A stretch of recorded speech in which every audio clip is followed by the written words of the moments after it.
हैं या जॉब करते हैं तो कितना मुश्किल होता है पैसा हाथ में आना, लेकिन हॉस्पिटल में वही मुश्किल से कमाया हुआ पैसा हाथ से बालू की तरह निकल जाता है।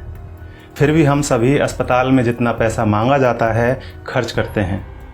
अगर किसी के पास पैसा नहीं होता तो वो उधार लेता है, लेकिन इलाज तो करवाता ही है।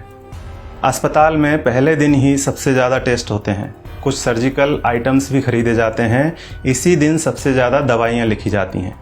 हॉस्पिटल में कुछ पैसा एडवांस के तौर पर भी जमा किया जाता है। हमने भी वही सब किया, हमें भी दवाइयाँ लाने के लिए कहा गया। आजकल हर हॉस्पिटल का अपना मेडिकल स्टोर होता है, सो यहाँ भी था। हमने दवा ली और हमारा जो पहला बिल बना वह था 8,369 रुपये का। हमने अपनी जेब से इतने रुपए निकाले और देना चाहा तो पता चला कि हमें तो सिर्फ 4,620 रुपये ही देना है। क्या आपके साथ ऐसा कभी हुआ है कि आपने 8,300 रुपये की दवाइयाँ खरीदी हों और किसी अस्पताल ने आपको 4,600 रुपये ही लिए हों? शायद नहीं। हमारे साथ भी पहले ऐसा कभी नहीं हुआ था।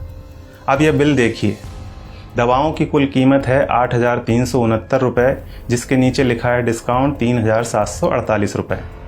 नेट अमाउंट है 4,600 रुपये, जिसका भुगतान हमें करने के लिए कहा गया। ऐसे हमारे पास और भी कई बिल हैं। हमने 5 दिन एडमिट रहने के दौरान वहाँ से कई बार दवाइयाँ खरीदी और हर बिल पर हमें छूट मिली।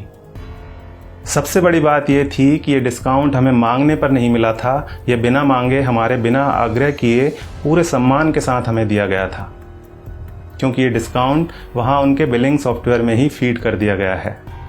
और आप यह जानकर हैरान होंगे कि डिस्काउंट का प्रतिशत 2, 4 या 10% नहीं है, यह बहुत ज़्यादा है।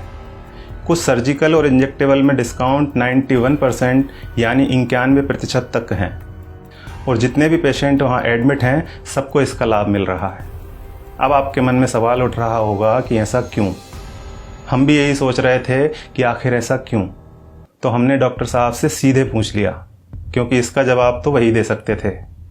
फिर उन्होंने हमें बताया कि क्यों उनके अस्पताल में इतना डिस्काउंट दिया जाता है।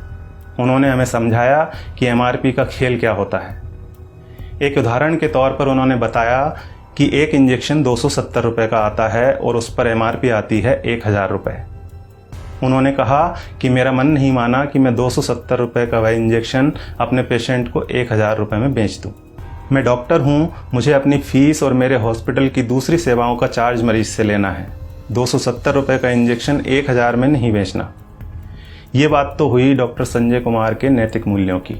अब यहाँ सवाल ये है कि दूसरे ज़्यादातर अस्पतालों के मालिकों ने क्या अपना ज़मीर बेच दिया है? बेबी गैस्ट्रो केयर अस्पताल के डॉक्टर संजय कुमार की तरह ये क्यों नहीं कहते कि हमें भी अपनी सर्विसेज का पैसा ही मरीज से लेना है? वे क्यों नहीं कहते कि 270 रुपये का इंजेक्शन 1,000 में हम नहीं बेचेंगे? दूसरा सवाल ये है कि आखिर दवा कंपनियों द्वारा इतनी MRP लिखी ही क्यों जा रही है? इनको किसने अधिकार दिया है दवाओं पर इतनी ज़्यादा MRP लिखने का?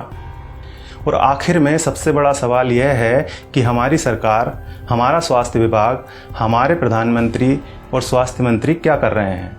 वे इस बात का संज्ञान क्यों नहीं लेते? क्या दवा कंपनियों द्वारा लिखी जा रही MRP पर अंकुश लगाना नोटबंदी या धारा 370 हटाने से ज़्यादा कठिन काम है? क्या इसे व्यवहार में लाना GST लागू करने से ज़्यादा मुश्किल है? अगर नहीं तो फिर क्यों दवा कंपनियों को इतनी छूट दे रखी है? उन्हें इस बात को संज्ञान में लेना ही चाहिए और जल्दी से जल्दी MRP पर अंकुश लगाना चाहिए।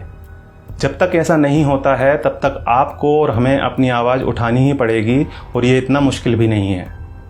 हम सबको बस इतना करना है कि अगर 270 रुपये का इंजेक्शन हमें 1,000 रुपये में दिया जा रहा है तो हमें कहना है भैया 300 लगा लो, चलो भैया 400 ले लेना।